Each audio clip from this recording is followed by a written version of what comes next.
بسم الله الرحمن الرحيم. أحبائي، ادعموني، اشتركوا في القناة. راح منك يا عين، هيروح من قلبي فين؟ راح منك يا عين، هيروح من قلبي فين؟ ده القلب يحب مرة ما يحبش مرتين. بسم الله الرحمن الرحيم. أحبائي، ساعدوني، فعلوا الجرس.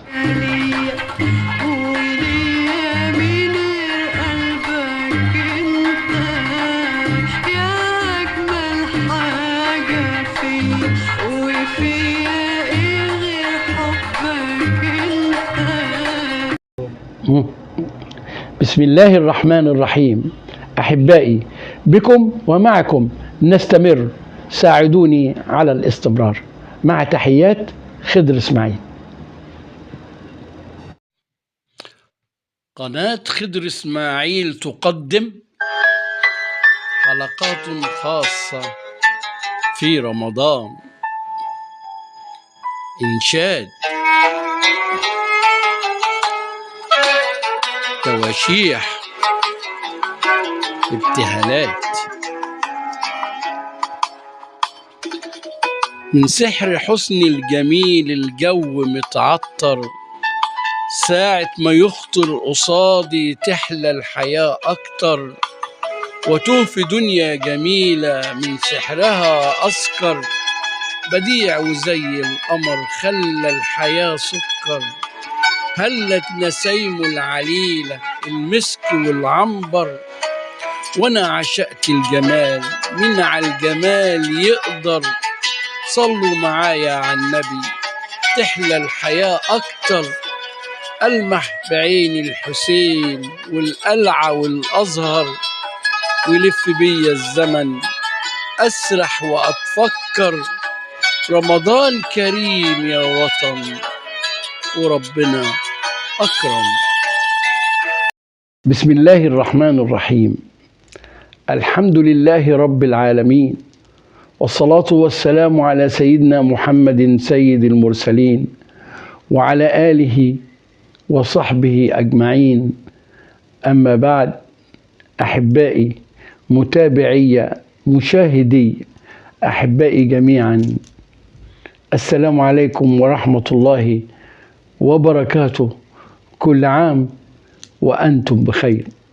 ها هو رمضان، ها هو رمضان يعود علينا بالخير واليمن والبركات، وها هي بركاته تتنزل علينا، وها هو إيمان القلوب يصدح في الصدور بلهجات الإيمان والتسابيح والتراويح مع الأذان، وصوت الأذان على المآذن وفي الطرقات ينير الطريق للسالكين. ها نحن جميعا نعيش في رحاب رمضان، في جنة وافرة من الإيمان والروحانية والسكينة والجمال. ومع هذا الجمال نتلمس الطريق والخطى إلى رجال خطوا خطوطا إيمانية في مناحي كثيرة. نبدأها اليوم مع مداح الرسول محمد مرسي عبد اللطيف، الشهير بمحمد الكحلاوي. محمد مرسي عبد اللطيف الشهير بمحمد الكحلاوي، اللي ماتت أمه وهي بتولده، فبقى إيه؟ يتيم الأم. وبعد شهور قليلة من ولادته مات أبوه، فبقى يتيم من الأم ومن الأب.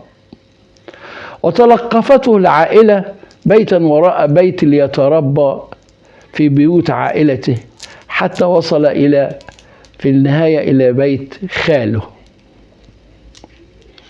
تربى هذا الرجل على المائدة القرآنية، على مائدة القرآن والدراسة الأزهرية. في بداية الأمر تعلم في إحدى المدارس الأجنبية، لكنه سرعان ما وضعوه في المعاهد الأزهرية ليتعلم العلم في المعاهد الأزهرية. هو صحيح ما خدش العالمية ولا كمل في الأزهر، لأنه عشق الغناء من صغره، وعشق الموسيقى والغناء من صغره، وبدأ يتنقل في هذه الأماكن، برغم ان خاله اللي هو مربيه ما كانش عايز له هذا الكلام. ولكن تواجده في حي شعبي زي حي باب الشعرية في القاهرة وقربه من سيدنا الشعراني خلاه يعشق الغناء والموسيقى ويتجه إلى هذا الاتجاه. محمد الكحلاوي خط لنفسه خط غريب قوي قوي. بدأ يغني أغاني عاطفية، وبدأ يغني أغاني المواويل، وكان من أشهر ما غنى من المواويل موال الصبر.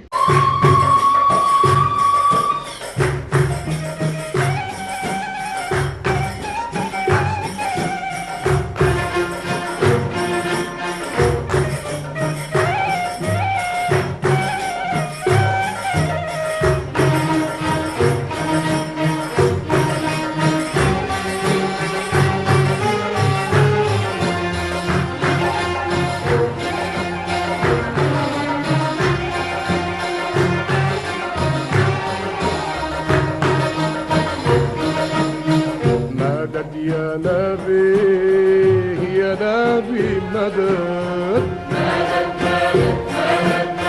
مدد يا نبي يا نبي مدد،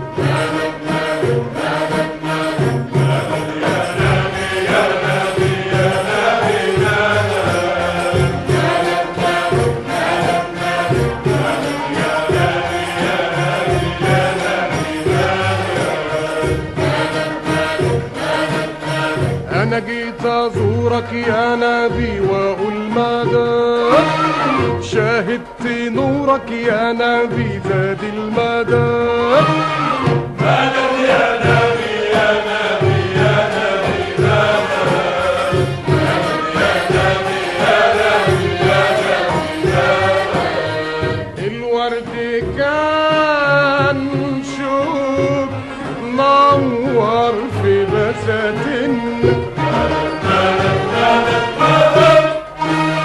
والأرض كانت تراب صباح التراب حنة،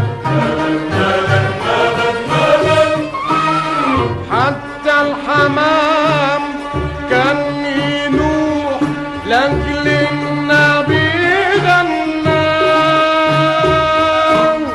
قلت الحمام الحمى خد من دموع شهود،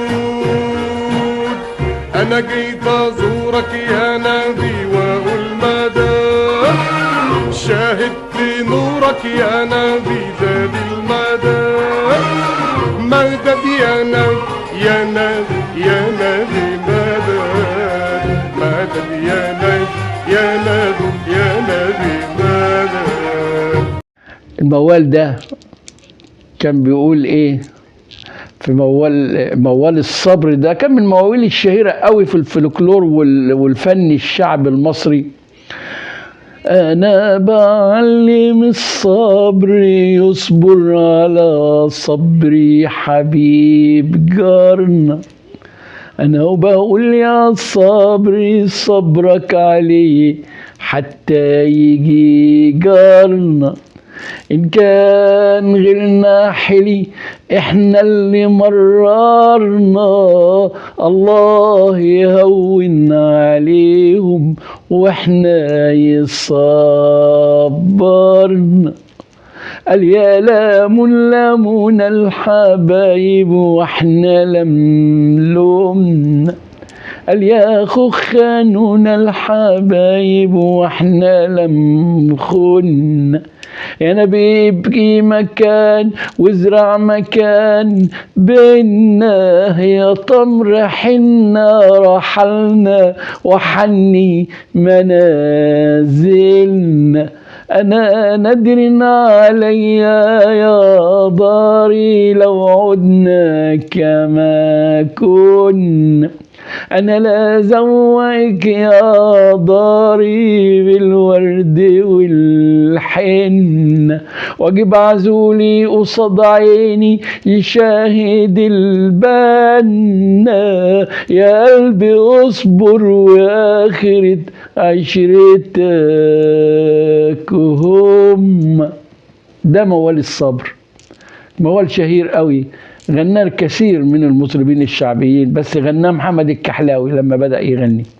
وكان بيغني حاجات تانية كتير، كان بيغني أغاني عاطفية، وكان بيغني كمان أغاني بعد ما راح رحلته، عمل رحلة للبنان وللشام وقعد فيها مدة طويلة، ورجع معاه مبلغ من المال حوالي 25,000 جنيه، وفي ذلك الوقت كانت 25,000 جنيه دول إيه؟ ثروة كبيرة، عمل بيهم إيه؟ شركة أفلام وإنتاج أفلام وإنتاج مصنفات فنية والحاجات دي. وكان بقى رجع من هناك وهو يتقن اللهجة البدوية، وبدأ يغني الأغاني البدوية، وكان يعني ليه فيها باع كبير، وعمل يعني طبلوهات غنائية في أفلام متعددة من أفلام بدوية فيها الغناء البدوي يعني. طيب هو ده محمد الكحلاوي، وهو ده طريقته، وكان بيغني مع فرقة عكاشة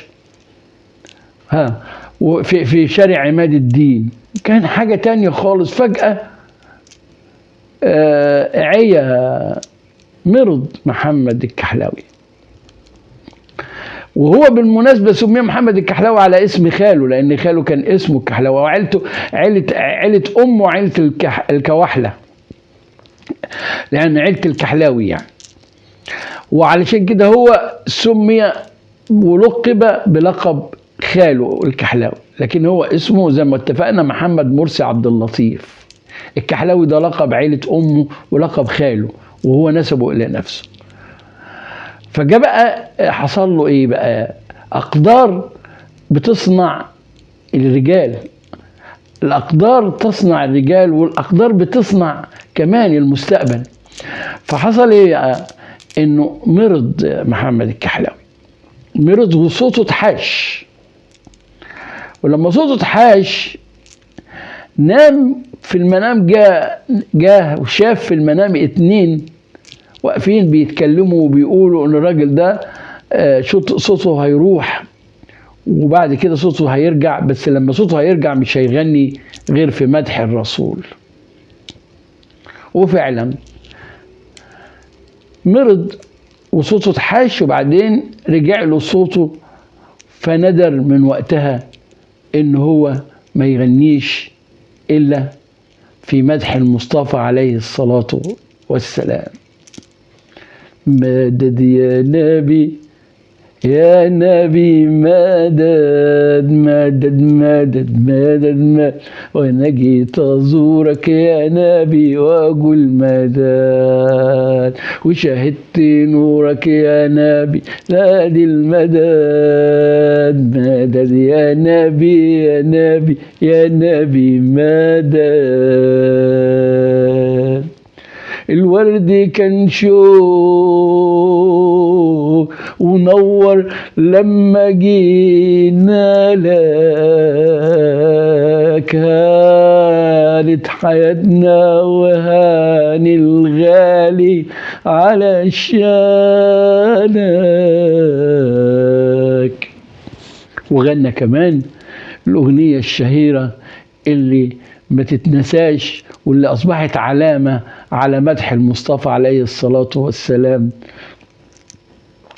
الأغنية الشهيرة جدا جدا اللي هي بتقول أعوذ بالله من الشيطان الرجيم.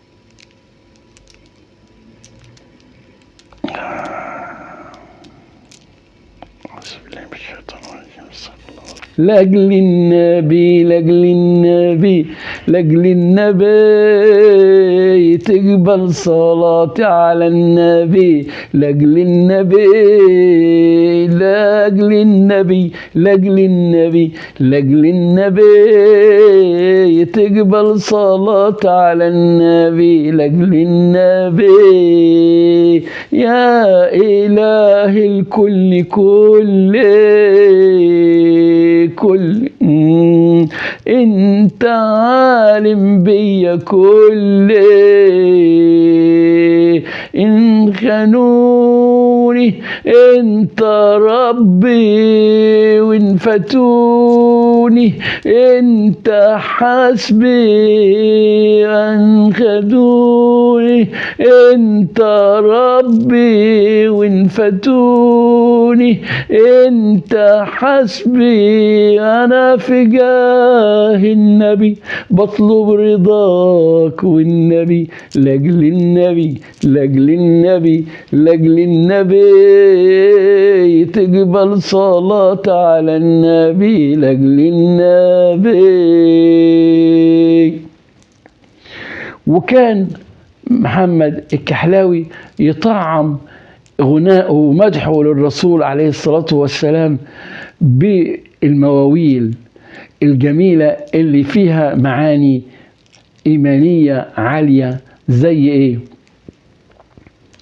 يا رب توبة يا رب توبة توبة توبة توبة يا رب توبة توبة توبة على كل عاصي يا رب توبة توبة توبة يا رب توبة نصوح من بعد عصياني قبل ما اشيب وانحني وامشي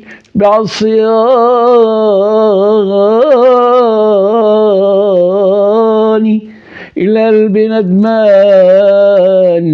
لكن العين عصياني يا ريت دموعها تسيل يا ريت يا ريت يا ريت دموعها تسيل على الخدين تطوي صحايف ذنوبي بعد عصياني بعد عصياني أنا في جاه النبي بطلب رضاك والنبي لاجل النبي لاجل النبي لاجل النبي تقبل صلاة على النبي لاجل النبي. وظل محمد الكحلاوي طول حياته يغني للرسول عليه الصلاة والسلام ويمدح محمد عليه الصلاة والسلام في أغانيه. ما كانش بيفوته حاجة غير إنه ممكن يتكلم بحب عن وطنه مصر ويدعي لمصر إن ربنا يكرمها زي ما عمل وهو بيدعي عليها قبل حرب أكتوبر وبعد حرب أكتوبر. ظل محمد الكحلاوي وفي للنذر اللي نذره على نفسه وظل هو مداح الرسول عليه الصلاة والسلام وبقى علامة بارزة وهامة جدا في المديح النبوي. قدمت لكم في الحلقة دي ببساطة شديدة وبخيوط بسيطة وبفهم بسيط قوي محمد مرسي عبد اللطيف اللي هو محمد الكحلاوي مداح الرسول. أرجو إن أكون قدرت أوصل لكم مين هو محمد مرسي عبد اللطيف الشهير بمحمد الكحلاوي مداح الرسول حبيبي يا رسول الله صلى الله عليه وسلم وعلى آله وصحبه أجمعين. كل عام وأنتم بخير.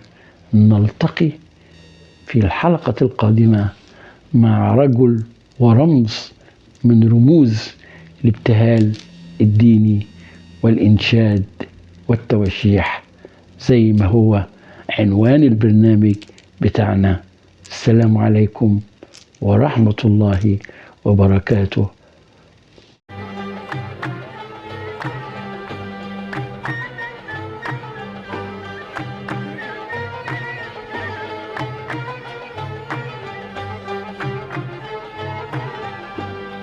لاجل النبي لاجل النبي لاجل النبي لاجل النبي لاجل النبي لاجل النبي لاجل النبي لاجل النبي لاجل النبي لاجل النبي القعدة حلوة والنبي عند النبي لاجل النبي لاجل النبي لاجل النبي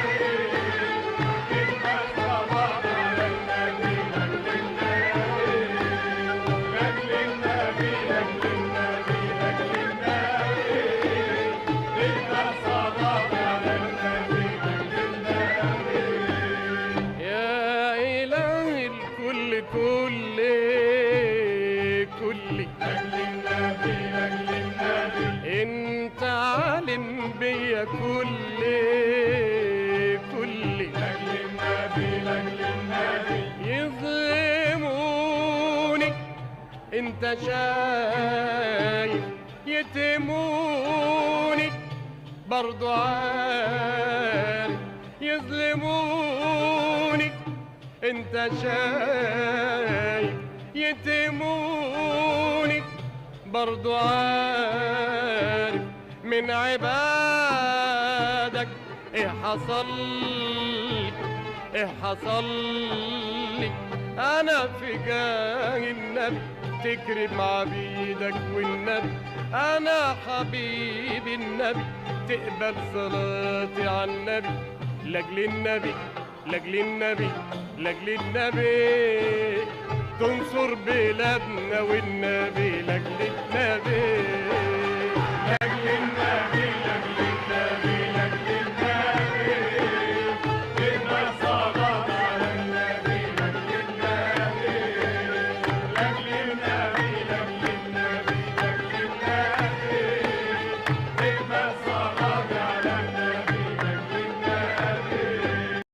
إلى اللقاء في الحلقة القادمة. بسم الله الرحمن الرحيم. أحبائي ادعموني، اشتركوا في القناة. راح منك يا عين هيروح من قلبي فين؟ إن راح منك يا عين هيروح من قلبي فين؟ ده القلب يحب مرة ما يحبش مرتين. بسم الله الرحمن الرحيم. أحبائي ساعدوني، فعلوا الجرس.